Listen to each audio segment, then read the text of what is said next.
Hello and welcome to Season 2 of So Now What with Gates Cambridge, a podcast tackling some of the world's wicked problems with those who are dedicated to doing something about them.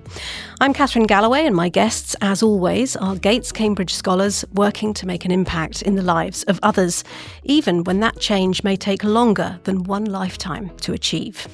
In fact, the World Economic Forum's most recent Global Gender Gap report, released last month, concludes that full gender parity is still over 123 years away. Yes, health and survival stats for women and girls have continued to improve worldwide, along with educational attainment. But the other two measures, economic attainment and opportunity and political empowerment, fall miserably short of fair. Indeed, women in countries as different as the United States and Afghanistan now have less rights than their mothers and grandmothers, and factors as varied as social media and climate change are making life less safe for girls. So, are we wrong to continue tracking slow, steady progress on women's rights? Or is now the time to ask whether we are, in fact, going backwards on gender equality? This month, I have the great pleasure of sitting down with my guests in person in the studio here in West Hub, the university's new community and learning space in West Cambridge. So hooray and good afternoon to Will McInerney, Gates Cambridge class of 2018, Ritika Subramanian, Gates Cambridge class of 2019, and Chris Carpenter, a member of the most recent Gates Cambridge intake, the class of 2024. An extra special welcome to you. Thanks so much for having us. Now, Will, you've spent the last 15 years working out critical, practical and creative ways to open up the conversation on gender, education, peacebuilding and security, advising NGOs, universities and governments around the world.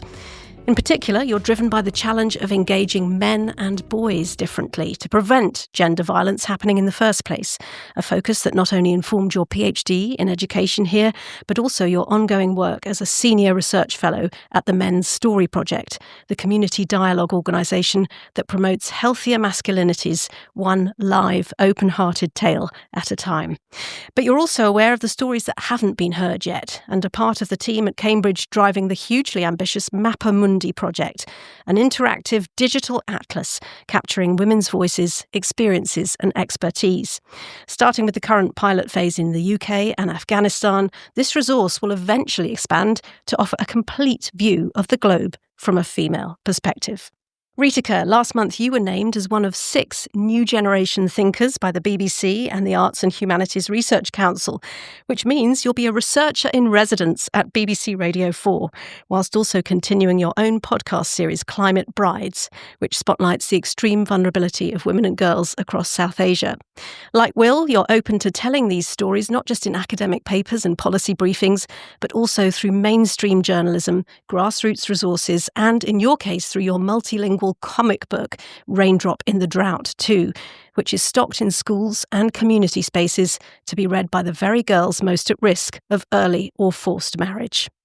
And Chris, your career as an international lawyer had a before and after moment in June 2022, when the US Supreme Court overturned Roe v. Wade, effectively eliminating the federal right to abortion for women across the country and returning the power to legislate on this to individual states.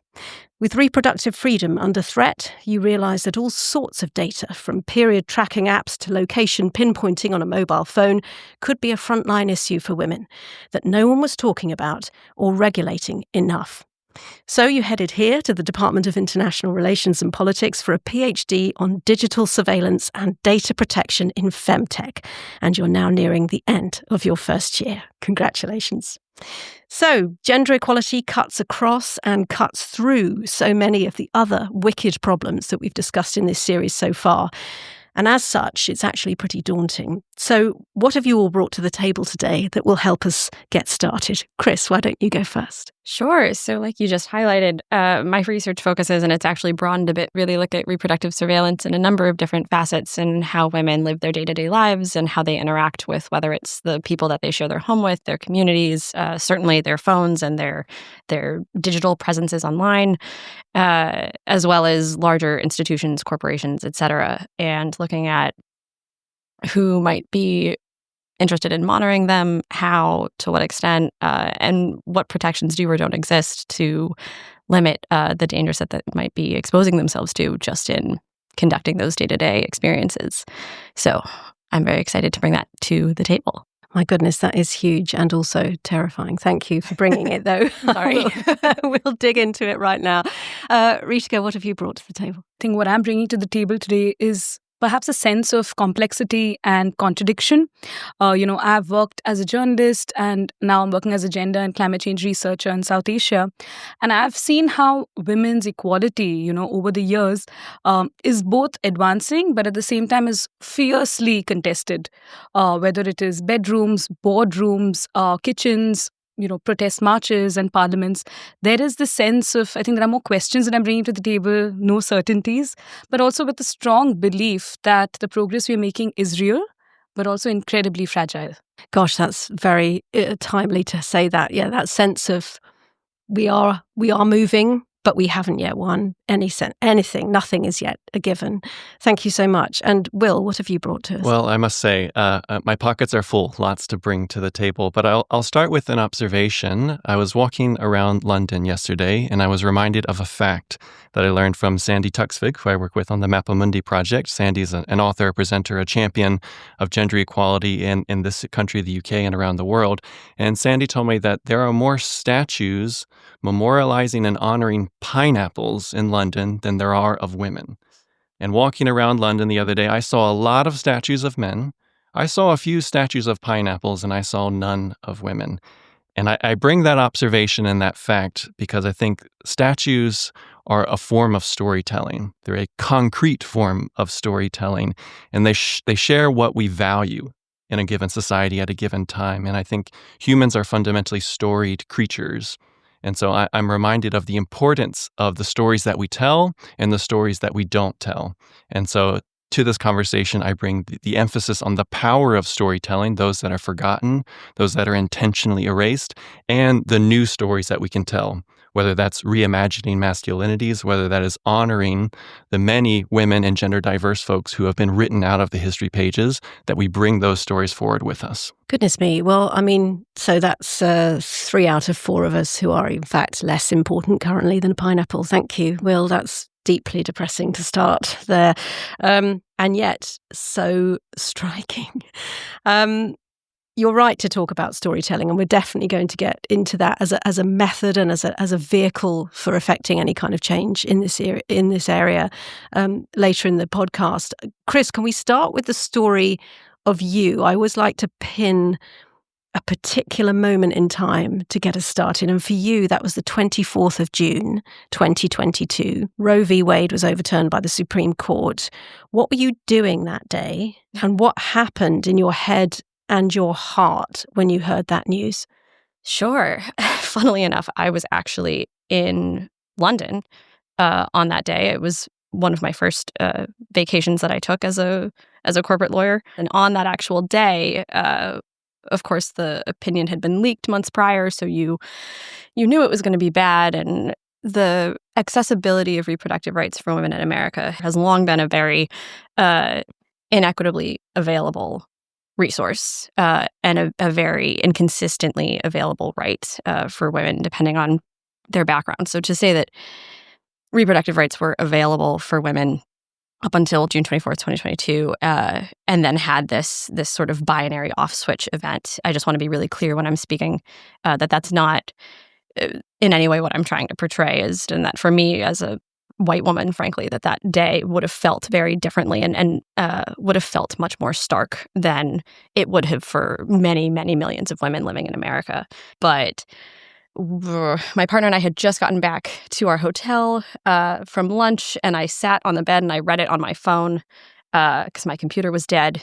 And it was just like, I'm sorry, I'm getting quite emotional even talking about it. It was just like tears. Like I was just crying and crying and crying.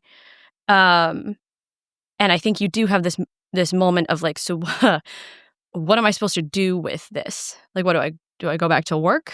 Do I, like, as a corporate lawyer, sending my emails, or you're doing complex commercial disputes and things that are light years away from this thing that is now so all-consuming at the forefront of your mind.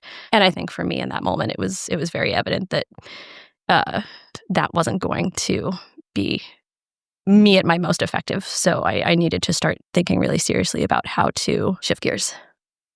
Gosh, and so did the idea of doing a PhD here on femtech come quite quickly? No, I don't think so. I think there was an initial sort of spiraling and trying to think. I mean, initially, I immediately went on LinkedIn and started looking at job postings at different legal nonprofits, legal clinics for like the Center for Reproductive Rights and things like that.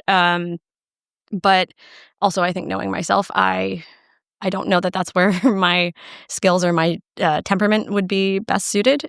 And I had actually another PhD proposal in the works when this happened and was just like, well, we're going to scrap that and we're going to do this now. The data protection angle, I think, again, I have a research background in law and technology, and that's definitely the area that I knew I wanted to pursue for the PhD and thereafter. So that certainly came to the forefront of my mind. And it was the logical next step, right, of, okay, so we have this conduct that's illegal.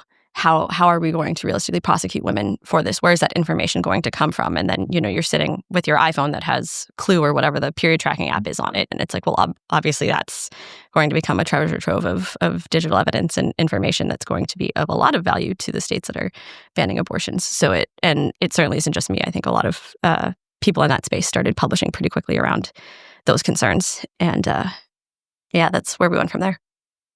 Goodness, and the states that have banned abortion pretty much so far are some real whoppers, Texas, Florida, Ohio, Alabama. I mean, these are major amounts of women affected. Ritika, as you mentioned, you're a journalist as well, and you did an interview with Medium that I read recently where you talk about young women and girls in South Asia. The phrase you used was living on the brink of everyday disaster. And pulling on from Chris, an unwanted pregnancy is an everyday disaster, right? But what does the vulnerability that you're talking about look and feel like in South Asia? And is it indeed getting worse? I think it'll be useful to really start off with just two statistics, which we don't really see in correlation. One of them being that, 1 in 5 girls are married before the age of 15 around the world. And within South Asia alone, in the last 20 years, nearly 750 million people, which is half the region's population, have experienced one or more climate events in just the last 2 decades. Now, these are two statistics that might seem, why are we connecting early marriage and, why are we talking about climate change together? Because, they don't really sit together in public consciousness. When you think of climate change, we're thinking only in terms of infrastructure, in terms of the physical, the tangible, but not really talking about, the everyday lives, the social fabric that is very much part of how we, survive these big events and have stories to tell. And that's exactly where I started looking at these statistics and these numbers, which were rather abstract up until then, come together and, sort of see that in this region, in a particular region called Marathwada, within the state that I come from, farmer suicides were stories that I was reading as data, in my newspapers, or we were reading about, nearly 40% of the girls getting married before the age of 18. These were just data numbers. But when I went there as part of my doctoral research here at the Center for Gender Studies in Cambridge, so that's exactly wherein I started looking at climate as a threat multiplier, wherein we're not saying it's creating new institutions or new problems, but it's exacerbating existing problems. We're talking about, marriages being fixed in order to sort of just ensure that there's one less person to feed at home, for instance, or the fact that to ensure there's safety and security for a young woman in a relief camp, on the other hand. In terms of talking about security, we're talking about dropout of schools, we're talking about, ensuring food security. So in a way, we're talking about very everyday problems where marriage then becomes a form of protection, a form of safety, or also a form of survival. So that's exactly what I was trying to do. That's extraordinary. I mean, that link from my family has no water to grow their crops and I am now being sent to join another family as a young girl of 12, 13, 14. You're right. It's so startling to realise the connection. And then when you do, you can't unsee it. Thank you for bringing that to our attention. There's still very little scientific data, I know, on how that is working. What is the knock-on effect of not having enough data So, in fact, it's exactly that question, Catherine, that sort of really pushed me to even start Climate Brides as a project, which was an offshoot of my PhD research in 2021 with a grant from the University of Cambridge. I mean, the idea was that there is, we're talking about big data sets and numbers, and not really looking at child marriage because there were no numbers and data sets to prove what was happening on the ground. We were really looking at certain types of data sets as legit data that needs to be documented and, attended to, rather than women's stories, stories from the field reports, or local grassroots organizations really doing all the hard work, of relief or even like documentation. So I started Climate Brides in a way to sort of think about data beyond numbers or, beyond like official data sets or government data sets. Because let's think of it like child marriage is an illegal institution. So, obviously these marriages are not getting registered or, women even today are not treated as workers. So obviously they're not being documented as official workforce even. So in a way, the idea behind starting the podcast and to sort of gauge these knock-on effects was to really document what is actually happening on the ground. So, over the course of the last 4 years that this project has been running, in the podcast, for instance, we're talking to civil society organization holders like frontline workers, journalists, academics in and from the region to try and understand how do they understand, what child marriage looks like and what does climate change look like? How do you define it? So I think it's just sort of changing the way in which we talk and trying to understand what experiences count as data, I think is what we're trying to do. And I can see Will absolutely nodding enthusiastically here, because that brings us straight on to your focus on storytelling, Will, because what counts as data, we have to enlarge the conception of that before we can make any meaningful change in addressing a situation like this. You've thought about gender violence on a personal level in terms of as it involves an individual man or boy, and also on a national and international level in terms of conflict prevention, peace building, and so on. Guess I have to start by asking you, do you think we are heading into a more volatile, toxic place at the moment? Is there a gender equality backlash going on from where you're sitting? Yeah, I think there is almost certainly a gender backlash going on in different parts around the world. And to pause there, actually, before we dive deeper, I think the word backlash is interesting and perhaps inadequate to actually fully describe what we're experiencing. It was maybe at first a backlash, but I think in doing some research at the London School of Economics over the past year around women, peace, and security projects around the world, particularly in conflict-affected contexts, what we found is that backlash no longer fully adequately describes the sustained, the organized, the movements that we are experiencing. These are anti-gender movements that are well-funded, that are well-organized, that are coordinated. It is no longer just a backlash. It is a sustained movement that is regressing us. So to dive deeper into your question, yeah, I do unfortunately think we're experiencing a complicated moment. I think, as you pointed out in the opening, there are some areas where we are making progress. Simultaneously, we cannot run into the trap of naive optimism, and to acknowledge that very clearly we are regressing in key areas, as my colleagues have already noted in detail with 2 specific examples so far. But what we're seeing in recent years is that younger men actually have more regressive views about gender equality and feminism than older men in different generations. And so I think we need to kind of pick into there and see what is going on here. Why do an increasing number of young men think that, quote, feminism has gone too far? That they're not intrinsically against gender equality, but they believe that we've already achieved gender equality. And in fact, it might be boys and men who are now on the hard end of an inequality facing them. And I think there are, unfortunately, in the growing manosphere, this collection of websites and platforms that often espouse gender unequal, sexist, violent rhetoric and practices, that we see a compelling counter-narrative to the feminist narrative, which says boys and men are being harmed, they are being held back, they are having lower educational and health outcomes.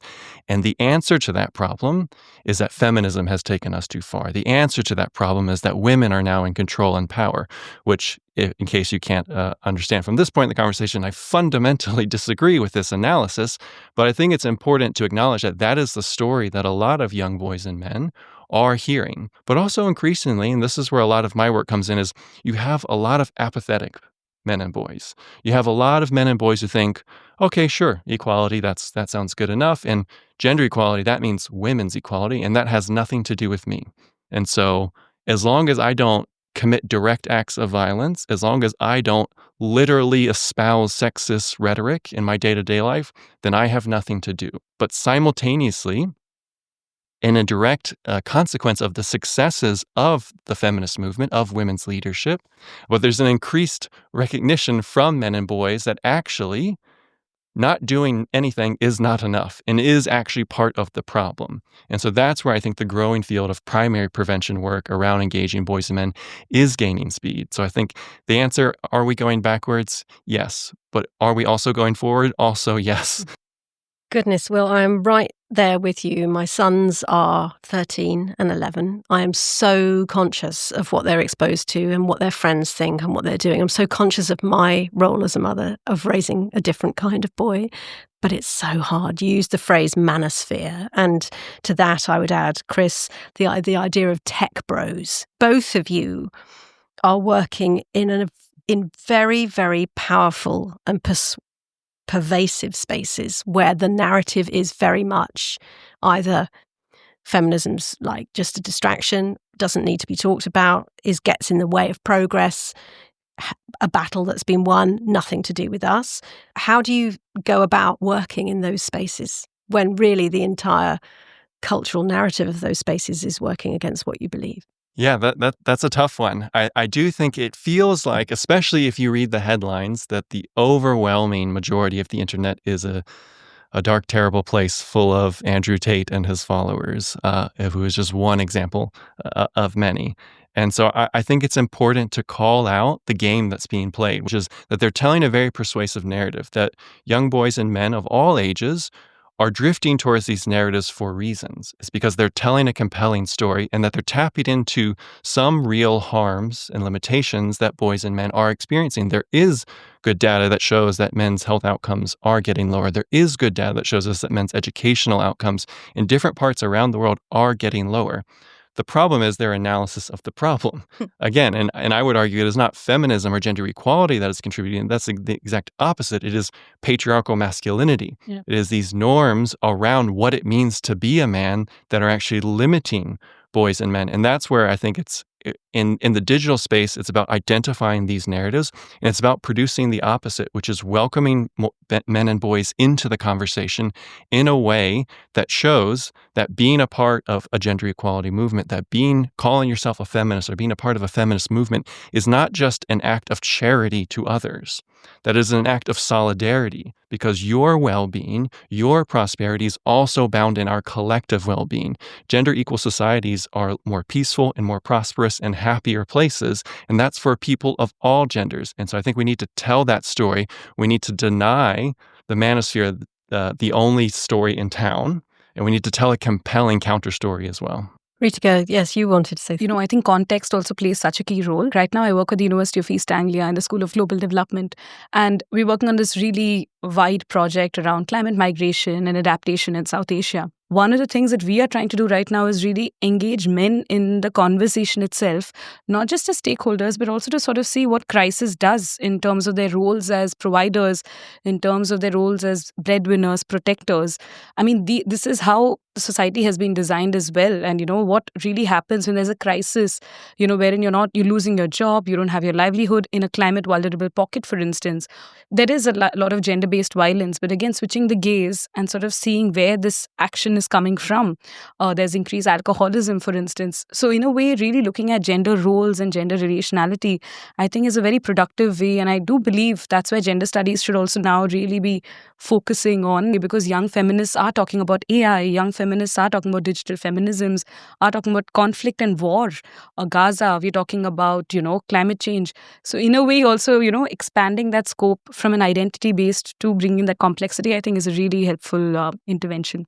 When I was talking to you before this podcast, the scales fell from my eyes in terms of what they call femtech, which makes it sound so lovely and helpful and designed specially for us as women.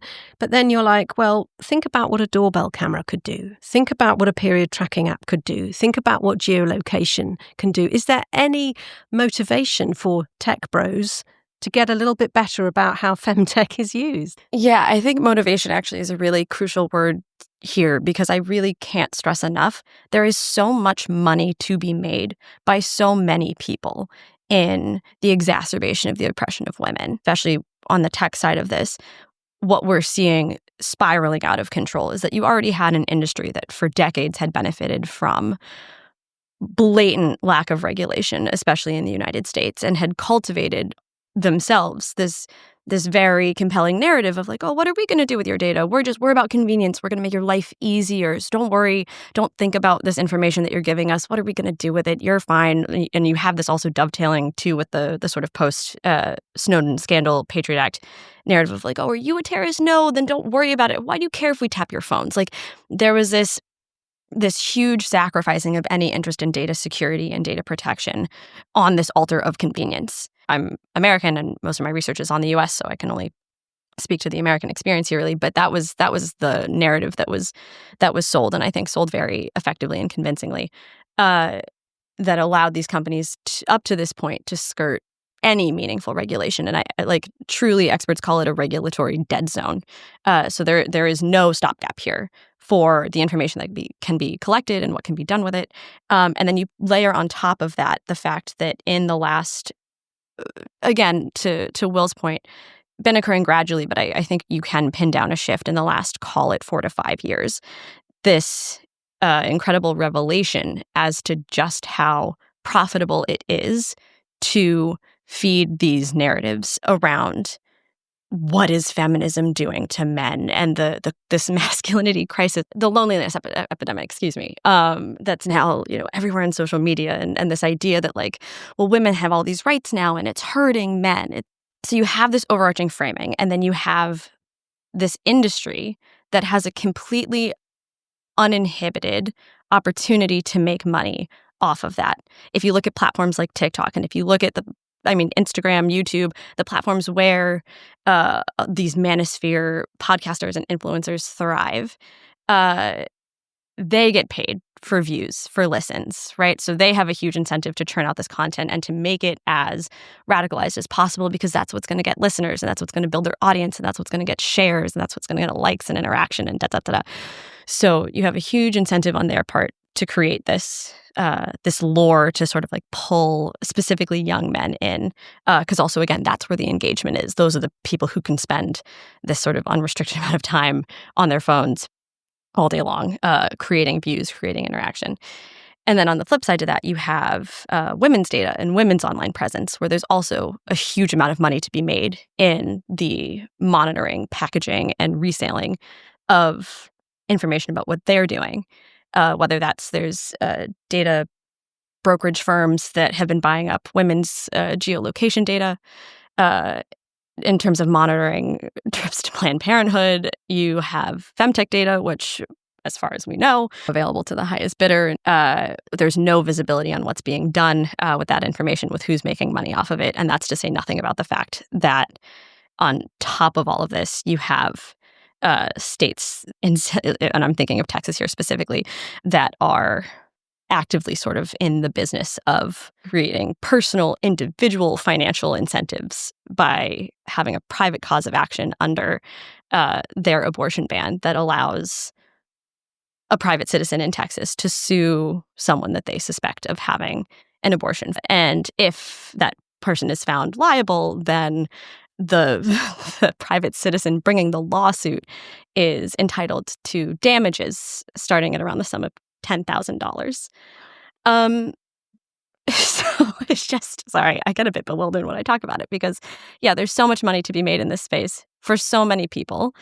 There's no restriction really meaningfully in how that all gets to unfold. And America is a staggeringly capitalistic society where that is the name of the game. That is the ultimate driver of how people make decisions. So even if you have men who are like, oh, it's not me, I'm not violent against women, are you making money off of their data? Is that a line for you? Is that not an act of violence in its own way? I don't know. I mean, myself as a women I know, we're not listening to the manosphere, right? We are not ever engaging with that content. We don't know what the young men and around us are listening to, because it's simply not for us. So my question very briefly is, do women and girls themselves realize the kind of danger they're in? Absolutely not. I actually was at a presentation party where my friends and I were presenting our research topics to each other, and the title of mine was just "Why is Chris so angry all the time?" And I gave this presentation to a room of actually fellow Gates scholars, a lot of whom were deeply perturbed and made very uncomfortable by what this information could mean for them, for their friends, for their families. And yeah, I don't think this information is made readily available. You're not looking for it. It's not getting platformed, particularly by a lot of major news outlets. And of course, again, there's financial incentives as to what's getting fed to what people around that as well. Will, when I was looking on the Men's Story Project website, I saw a quote from a non-binary college student who'd taken part in one of your live storytelling sessions. And after that session, they had said, "I'll now be better able to both confront and comfort my male friends." And I thought that was so interesting, because are we going to get anywhere unless we both confront and comfort? And I wondered what any of you would have to say on that. Yeah, I mean, first I'd like to acknowledge Dr. Jocelyn Laher, who's the head of the Men's Story Project, who has been leading it for more than a decade now and doing really important work in this field around bridging storytelling, gender equality, and critical masculinities work. Yeah, I think at the heart of the Men's Story Project is this idea of productive discomfort. And so that engaging a group who holds a privileged identity. Now, they hold that privileged identity, where if we're talking about boys and men, they hold that in complex intersectional ways. So they're not all privileged in the same way, but they hold some form of a privileged identity in this program. Engaging them and deconstructing their own privilege is hard work. And it will not be easy. And we can't create a rosy image that is just all good. There's nothing but positive things coming from this. It'll be simple. If you just read this Bell Hooks feminist book, then life will be great. I mean, of course, if you do read a Bell Hooks feminist book, your life will be better. But I think it's important to acknowledge that this is hard work, and that deconstructing one's own privilege means giving up and being disloyal to use Bell Hooks' phrase, being disloyal to patriarchal masculinity. So there is hard work of challenging oneself. And first and foremost, when we engage men and boys in these conversations, it's about getting your own house in order. It's about looking within. Rather than starting with telling other people what to do, it's about challenging yourself. It's about challenging your own silence. It's about challenging the ways in which you are implicated in larger systems that reproduce the cultures and the structures, the capitalist societies that fuel this violence and inequality. And so I think there is a fundamental discomfort that needs to be embraced. And there's a way to do that productively. There's a way to do that through a trauma-informed approach that acknowledges that boys and men bring their own trauma, their own experiences with violence into these conversations, that men's violence against women is linked to men's violence against men, is linked to men's violence against themselves, is linked to men's violence against gender diverse folks, that there are core social norms, gendered social norms at the heart of this work, and that they are distinct forms of violence, but they are fundamentally linked. And so I think that comfort piece is also important, is to acknowledge where boys and men are coming from. We call this field engaging boys and men, but I think one of the critiques that I often bring to it, both first as a practitioner, or first as a participant, then as a practitioner, and now as a scholar about the practitioners in collaboration with them, is that it's actually usually not that engaging. It's a lot of PowerPoint slides. And I don't mean that as a critique of anyone in particular. And it's hard work. I acknowledge that. But we have to figure out how to actually make engaging men work engaging. And part of that is listening to boys and men, understanding the problems that they're bringing into the conversation, even when we might disagree with their understanding or their analysis of the causes. And it's about using that space to create an opportunity for them to have honest, critical dialogue. The number one, I've been teaching these programs for more than a decade. The number one thing that boys and men tell me after experiencing their first program, and thes are often folks who have never been a part of a gender equality or feminist movement before, is, I've never had these conversations before in my life. And that is not an indictment of the feminist movement. That's an indictment of masculinity. That's an indictment of the world that we live in. And so if they've never even had these conversations, we got to create a space to catch up. Chris, I saw you nodding there. How do we engage big tech when they're having such a whale of a time doing exactly what they're doing? Yeah, I mean, I certainly don't want to be overly cynical here. Part of it, and I completely heard what you were saying earlier about the anxiety around raising young boys right now. And going to Will's point, it's effortless, I think, is a thing. Working on changing those internal views, I liked your word, productive discomfort, but it is uncomfortable. It is hard. And the manosphere, for all of the negative things that I certainly can say about it, it's very validating to a group of people that, and I'm not trying to rank rightness of discomfort here, but for one reason or another, for better or worse, a group of people that feels very uncomfortable right now. And it's very validating to the reasons for that discomfort, and it's very validating in terms of providing an outlet and a scapegoat for the cause of that discomfort. So I do think the part of our dialogue around this that just comes at this from the angle of saying, well, that's wrong or that's poorly informed, doesn't do absolutely anything to solve it. And if you want to talk about engaging in specifically digital spaces in a way to confront this, it has to be done in a way that holds some kind of appeal, again, coming from the angle of the platforms aren't going to do this themselves, right? Like, these platforms used to be expected to have content moderators. Facebook got rid of their content moderation department. So we could, again, live in a world where it's going to come from the platform. I am skeptical that we are anywhere near that scenario. So then it has to come from the content itself. I could totally see Will or someone with Will's background building a TikTok presence in this regard. You have to sort of Trojan horse it, would be my view. Basically, this really takes me back to the project around women's work songs, wherein these were songs which back in like the global south were very popular among women, really talking to each other, going through the daily drudgery of labor, grinding grain to flour, planting crops, harvesting, other things. And these were songs which in a way were solidarity building as well, where they're talking about their own problems, about domestic violence, for instance, or they're talking about not having enough food, or they're talking about increased heat and other things in daily conversations, not as performance, but really to help each other. So I think solidarity has been at the very heart of feminism and, has been very much part of the ways in which societies have been built. Maybe not out there, again, treated as data or treated as, the main voice, but this has been in terms of comfort and care, has been very much tied to conversations, which I think we weren't listening to as, conversations that needed to be documented. I think it starts from there. I think solidarity and care and comfort is very much at the heart and center, along with conflict and chaos and violence. Thank you, Ritika. I know you're going to be talking about the women's work songs on your Radio 4 programme in association with the New Generation Thinkers programme, so I'll look out for that. I mean, we've cut across so many things here. Natural disasters, man-made disasters, big tech, social media, social and economic pressures, global security.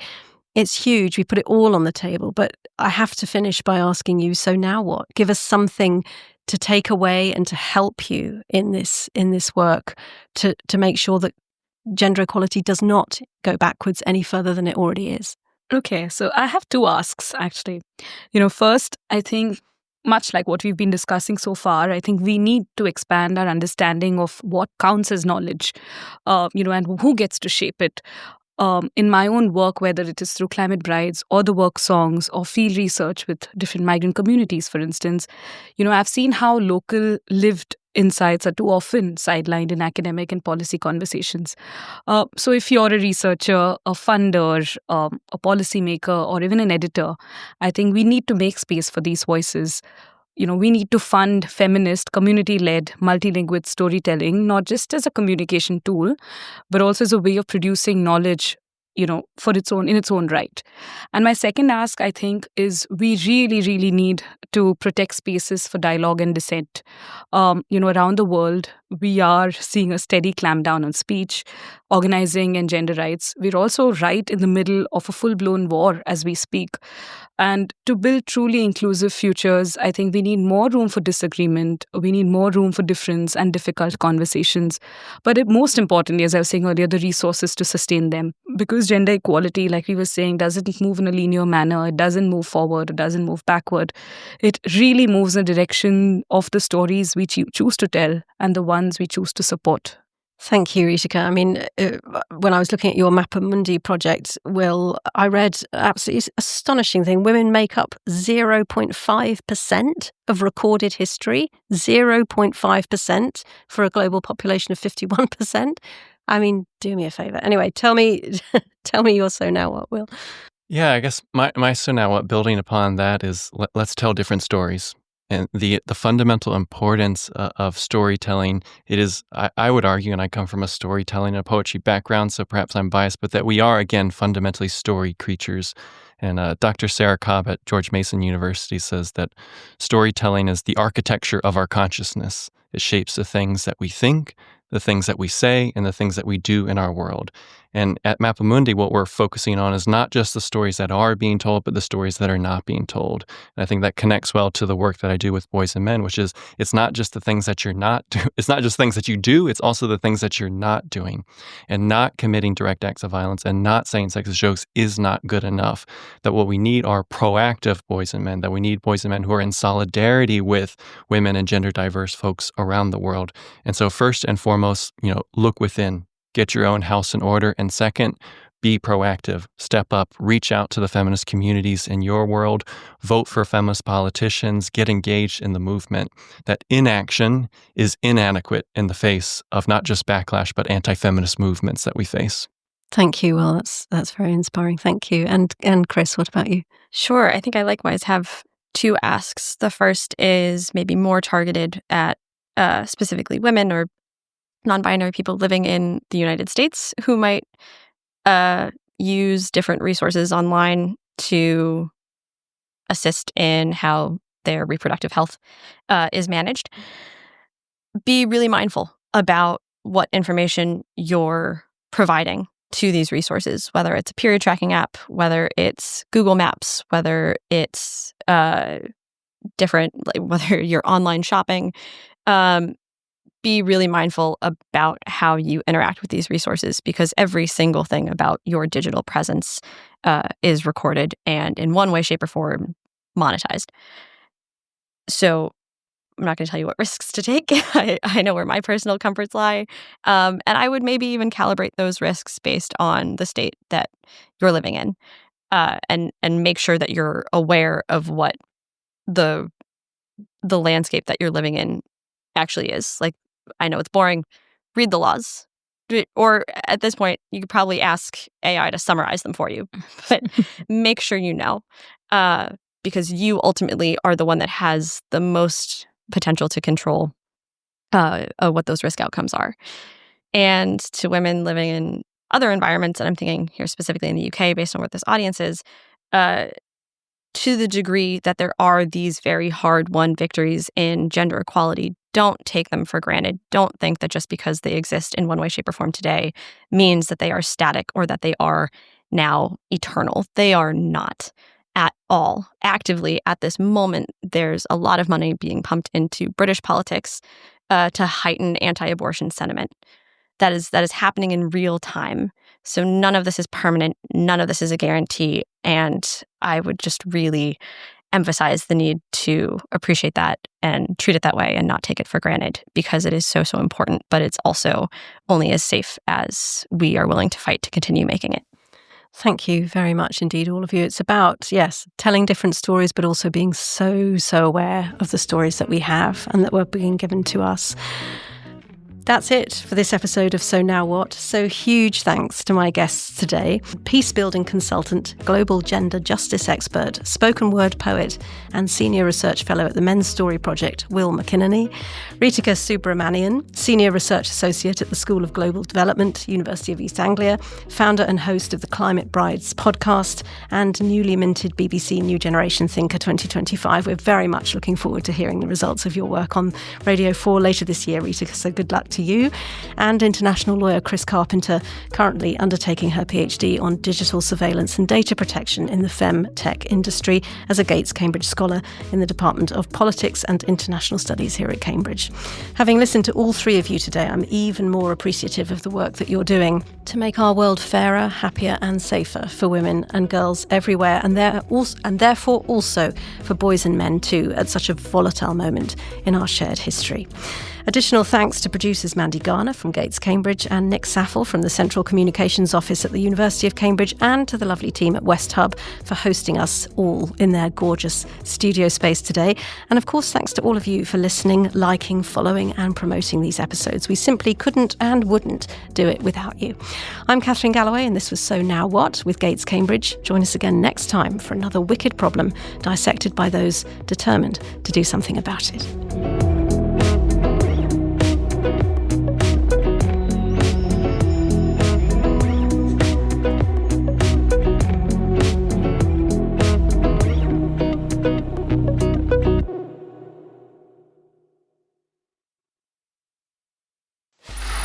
Free audio post-production by alphonic.com.